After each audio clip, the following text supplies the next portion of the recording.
Hello, everybody. There you go. Oh shit, I'm being summoned? So Needle Knight Leda is a character in the Elden Ring DLC who follows Mikola and sort of leads you through the DLC, the entire game, along with her allies, which will be maybe mentioned here and there, but we'll save them for later. So what exactly is happening with Leda? Well, she follows Mikola, but she's also under the charm of Mikola as well, right? But even after the charm of Mikola is broken, she still sort of basically aligns herself with Mikola and continues to do so. To the extent that she will fight you, the Tarnished, because you are against her, and Mikola, because you are part of the Golden Order. Or at least she assumes you're part of the Golden Order. You know. But when the charm is broken, she says, "I've come to a realization. There's ample evidence. Without kindly Mikola's influence, I'm quite mistrustful of others." And that kind of leads into the sort of problems Needle Knight Leda has mentally, right? But does that mean she's mentally ill? It's sort of hard to say. This is one of her only lines where she discussed this, other than obviously discussing how she wants to take out Hornsent and Ansbach. Oh, I just got here, buddy. You gotta relax. Goddamn.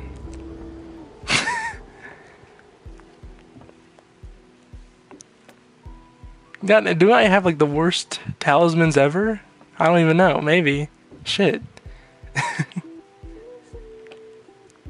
So it's hard to say whether or not she's struggling from mental illness, because that's like one of her only lines talking about it, other than planning to kill everyone, and then she eventually goes against you. Now it's safe to say she doesn't truly mistrust everyone, but maybe that's not entirely true. It just takes a lot of work and time to get her to trust some people, like Moore. I believe that's his name. That's probably not his name, actually. Basically, Dumb Havel, as some people call him. The one in the full suit of armor and the shield. Yeah, it's Moore. His name is Moore, right? So, people like Moore, she can trust, and maybe that's due to him being, not exactly the brightest tool, the sharpest tool in the shed, right?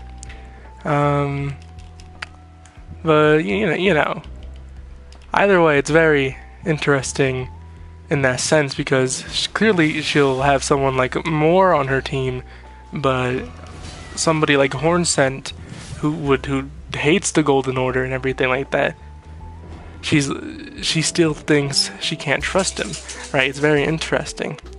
Same thing with Ansbach, except Ansbach is a little different, because Ansbach is a big fan of Moog.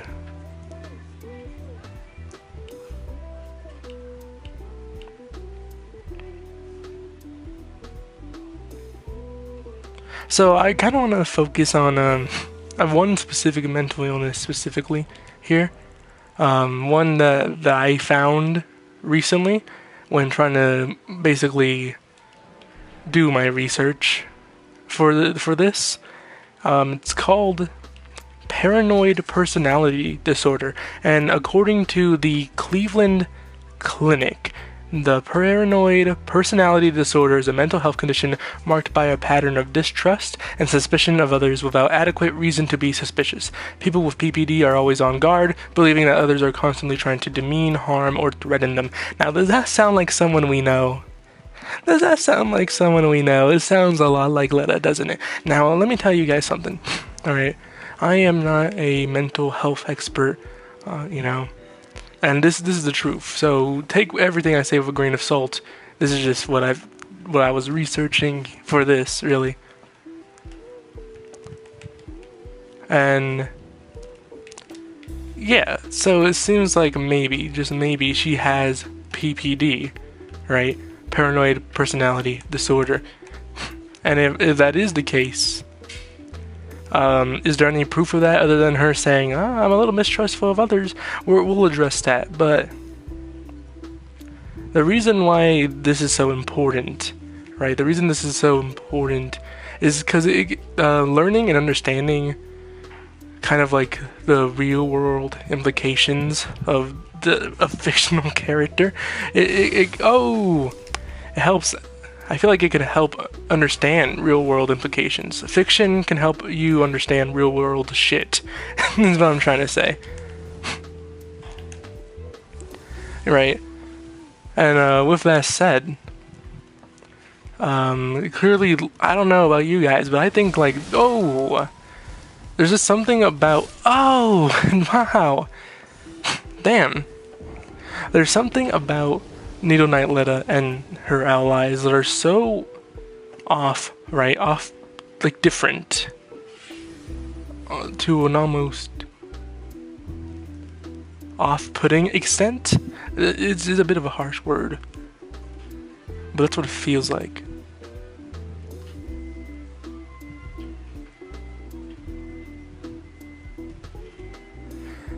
And it's something that's like I'm trying to connect here is maybe it's because it's a bit hard to back up with evidence here, but I have a feeling, and we're starting with Leda, and we might go on to other characters here in the DLC, the other allies, but I think they all suffer from something mentally in their own way.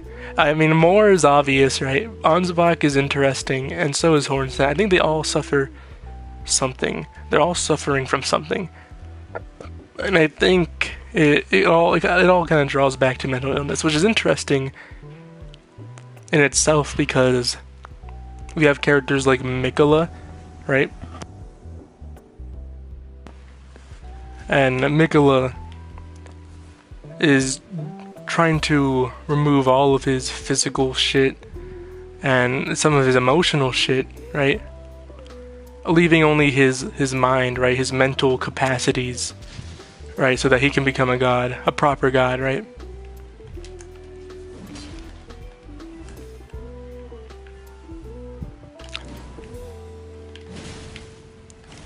Oh, this guy's crazy. Oh, damn.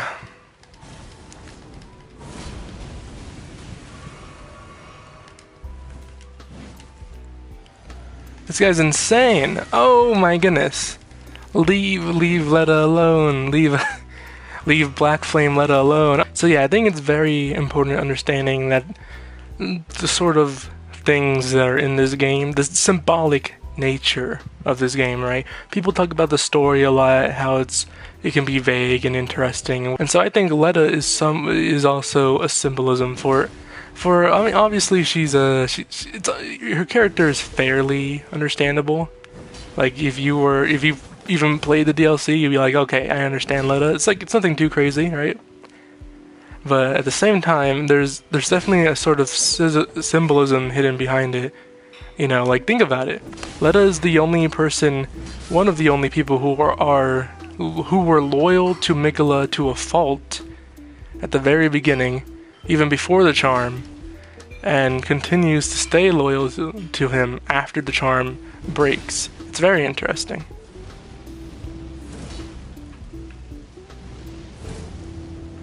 Right? So I do want to give a sort of a... Oh, shit!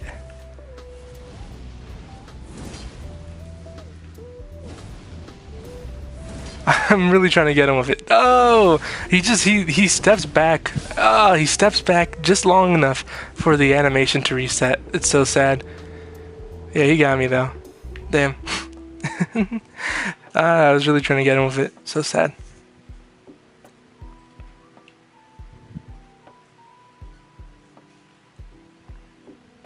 So I do want to give a sort of warning here for you guys.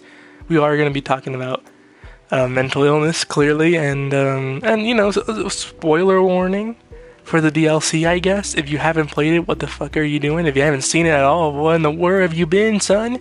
You've been in a coma or what? Where have you been, son? The DLC has been out since like what? October of 2024? November of 2024? Somewhere there, around there. I think it was October. Or I think it was like, yeah, I think it was like early or late October of 2024. And you haven't seen anything about it? What are you doing, son? What are you doing, son? You know? So yeah, those are my two warnings there. If you guys don't like hearing about mental illness, is understandable. And if you guys don't want spoilers for the DLC that's been out for who knows how many months, like Black Flame Leda, isn't that such a cool idea? I think it's pretty cool. I always have like character presets of like Elden Ring characters, like Leda, Nefeli, Raya. Raya's a big one for me. Oh my goodness. Thank you. You got my eyeballs back. You're so kind. Oh shit. Oh, thank you, goodness. Thank you. You are so kind.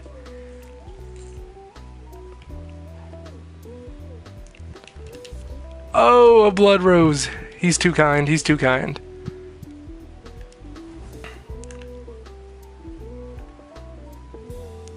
Let's battle, son!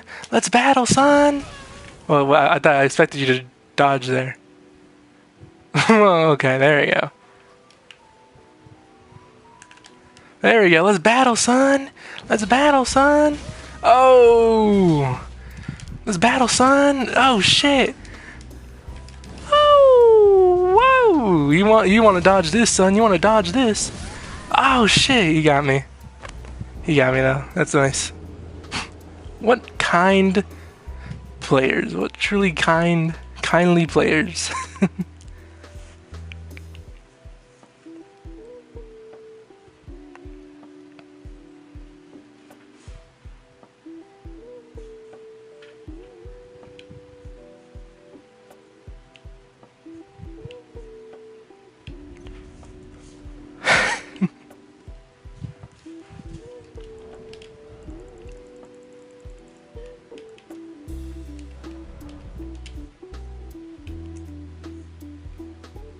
So I already gave you a background for Leda, right?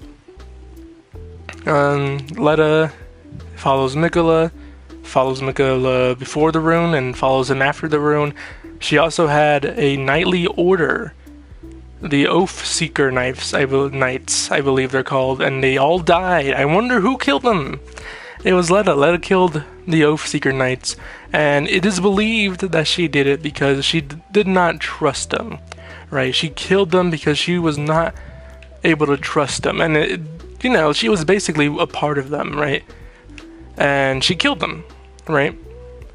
Same thing with what you see in the game, with her talking about Hornsent, Ansbach, basically everyone. Even though she's not saying it directly to your face until the end, she doesn't trust anybody, even her own knights, right? Even Mikola's own Oathseeker knights, right? So it kind of goes to show what type of person Leda is and what's going on in her mind.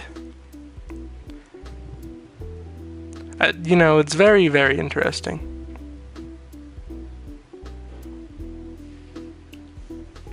And we could go on and on about what type of person she is, but let's just get straight into the meat and potatoes, fellas. All right, no lollygagging.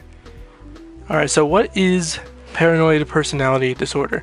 Well, according to the Cleveland Clinic, once again the website, paranoid personality disorder is a mental health condition marked by a long-term pattern of distrust and suspicion of others without adequate reason to be suspicious. People with PPD often believe that others are trying to demean, harm, or threaten them. People with paranoid personality disorder often don't think their behavior and way of thinking are problematic. So this is one thing that kind of breaks the theory here that Leda has this disorder, because she admits that she has a problem. She admits that the problem is in fact there, that she in fact is mistrustful of others. Or maybe she doesn't really perceive that as a problem, but the fact that she calls it out kind of leads me to believe that she perceives it as some sort of issue, right? Otherwise, why would she call it out in the first place? That's my idea. I've been saying ever since she said that line, I always said, Needle Knight Leda may have problems, but at least she's able to admit those problems, and that is the first step to rehabilitation. That's what I've always said as a bit of a joke here. But clearly, usually if these people who are affected by PPD don't usually see this as a problem, then Needle Knight Leda, under that very, very specific condition, might not have PPD. But it does say often. They don't often think that their behavior is,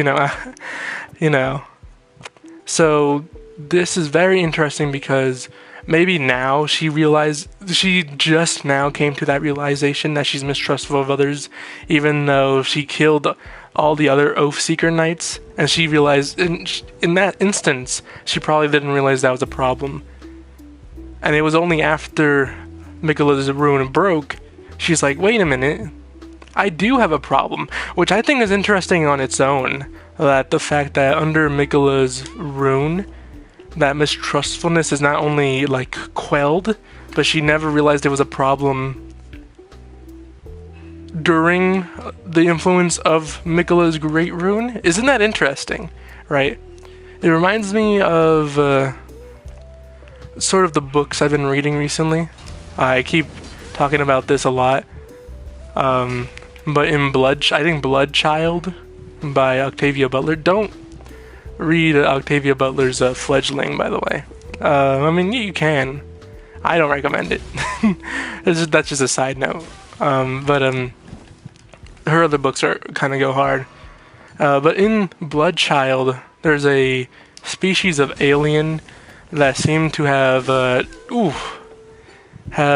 sort of conquered Earth in some governmental way, right? Not exactly in the traditional way where like, oh, they're blasting everyone, they're killing everyone, and they're taking over. No, more like a way like they've been able to enter Earth and sort of kind of like talk their way and move their way into positions of power until the point where they basically are power, But anyways, in the story, we focus on the aliens and a household. We focus on a household, right, where a family lives, and in that household there is an alien who also lives there. And this alien is like one of the top governmental aliens, right? And she is a big fan of one of the sons living under the household. And the son likes her. The son really likes the alien. The mother does not like the alien. But the problem with this dynamic, right, is that the mother, even though she doesn't like the alien, she can't do anything. And it's not because, it's because the alien could overpower her. And yes, yes, the alien could. The alien's in the book. The alien is known to be fast, right? And like moves like in the ocean, like if it was swimming in the ocean, except in the air, I guess, right? But that's not the main point of why the mother doesn't resist, or why the son doesn't even resist, because later in the book he tries, but ultimately he gets like blackmailed by the alien, So what is going on, right? So there's this thing, right? I believe it's like an egg, which I have a whole theory about this, about eggs in Bloodchild and how it kind of connects symbolically with Renala. Once like I am such a huge Renala fan, like I have to be like Renala's #1 fan, honestly, because I have so many like things to talk about with Renala. But maybe we'll save that for later. But anyways, the egg, right? The humans are supposed to suck on the egg, right? The aliens give the humans the eggs, and it basically makes the humans, sort of complacent, like, right? It's basically like a drug to the humans.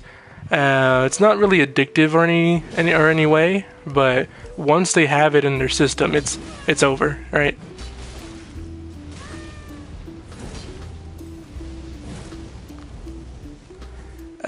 So once it's over, it's over, right? They're drugged and they feel very complacent, and that's why the mother doesn't resist, because she's like almost always under the influence of the egg. Same thing with the son, right?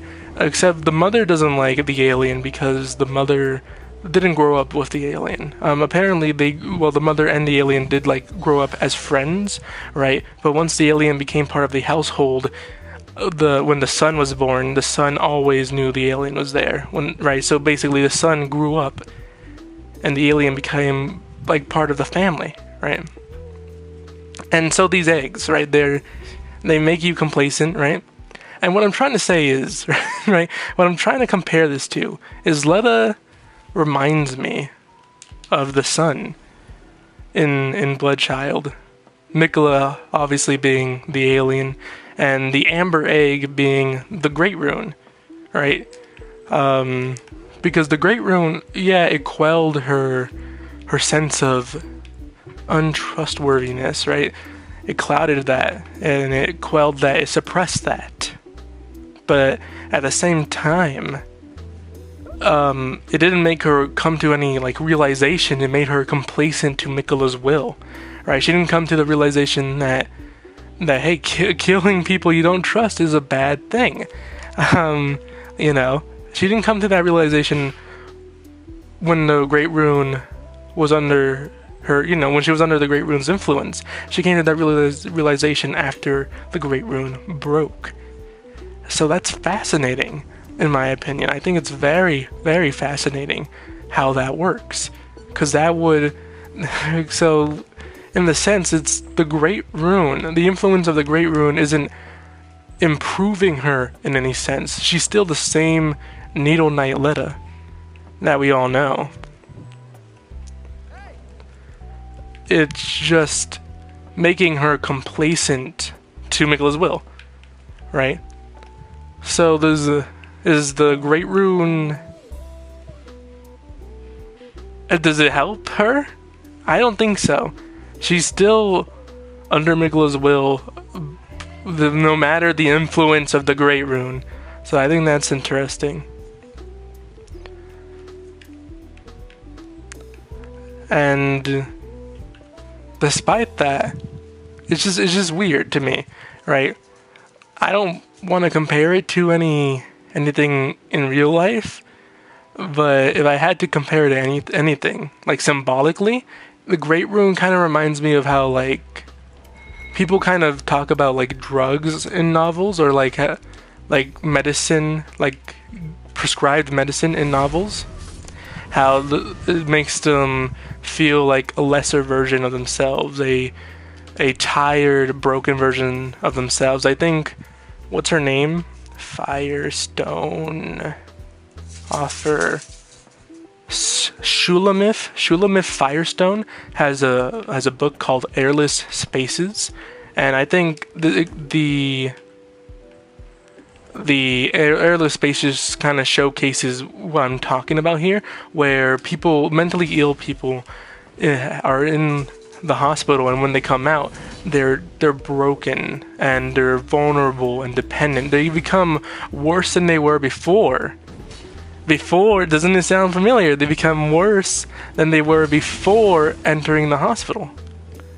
Isn't that interesting? I think it's very interesting. We'll talk about that later. Give me a moment, I'll be right back.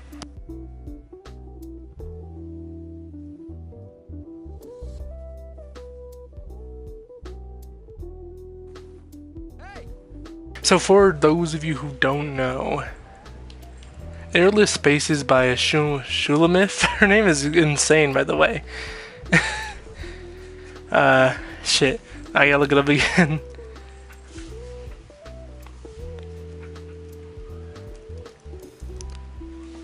Yeah, by Airless Spaces by Shulamith Firestone is a collection of short stories, basically, essentially, mostly targeted towards like the perspective of mentally ill people. And the first half of the story contains people who enter this hospital, and when they leave, they come out worse than before, right?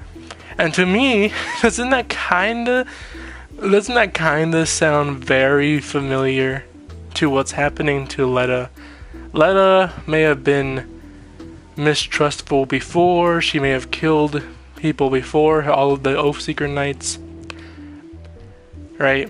And then in the hospital, or under Miquella's Great Rune, she's complacent, like the mentally ill described in that story, right?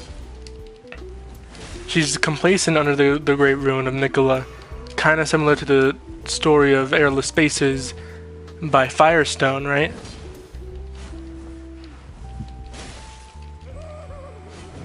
And it is in that sense, right, that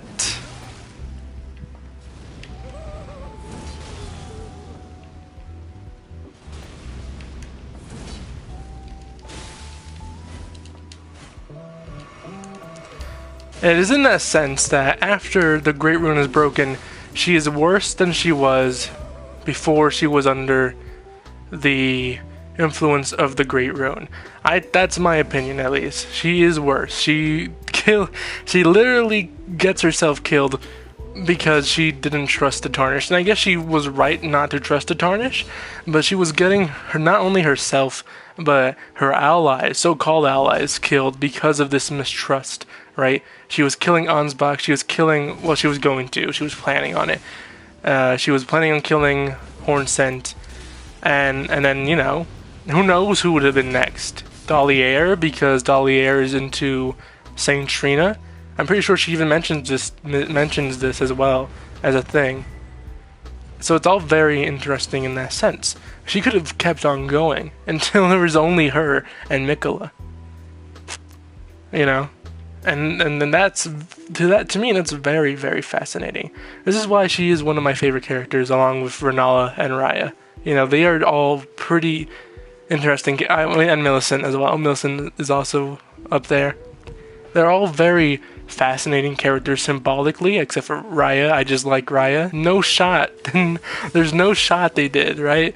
But I just find myself thinking maybe, and now I'm just talking about Airless Spaces by Shulamith Firestone. It's like, did somebody read Airless Spaces by Shulamith Firestone? Maybe. It's all very, very interesting to me.